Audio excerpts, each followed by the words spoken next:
அப்பா அம்மா 2 பேருமே இழந்த இந்த பையன் முருகனே துணை அப்படின்னு சொல்லிட்டு முருகர் கோவில் முன்னாடி பிச்சை எடுத்துட்டு சாப்பிட்டுட்டு வந்தோம். அந்த வழியா போன ஒரு பெரியவர் வந்து, என்னப்பா படிக்கிற வயசுல வந்து பிச்சை எடுத்துட்டு இருக்கியே, படிக்கலாம் இல்லையா அப்படின்னு சொல்றாங்க. ஐயா, எனக்கு அப்பா அம்மா 2 பேருமே இல்ல, எனக்கு படிக்கணும்னு ஆசையா இருக்கு, நீங்க என்ன படிக்க வைக்கிறீங்களா அப்படின்னு அந்த பையன் கேட்க, நான் உன்னை படிக்க வைக்கிறேன்பா, நீ நல்லா படிக்கிறியா அப்படின்னு சொல்லிட்டு பெரியவர் சொல்றாரு. ஸ்கூல் போறதுக்கு நாள் முன்னாடி முருகரை தரிசனம் பண்ணிட்டு போறான் அந்த குழந்தை.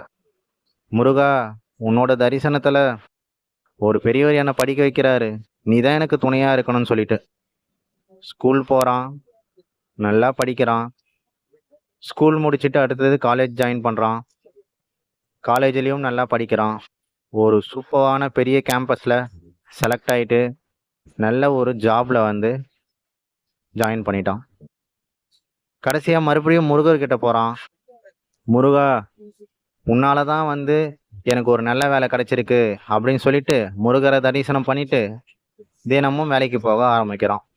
நான் என்ன சொல்ல வரேன்னா, நீங்க முருகரை தினமும் விடாம தரிசித்து வந்தீங்கன்னா, முழு மனசோட தரிசித்து வந்தீங்கன்னா, கண்டிப்பா இப்போ இல்லைனாலும் உங்களுக்கு எப்போவாச்சும் கண்டிப்பா நல்லதே நடக்கும்.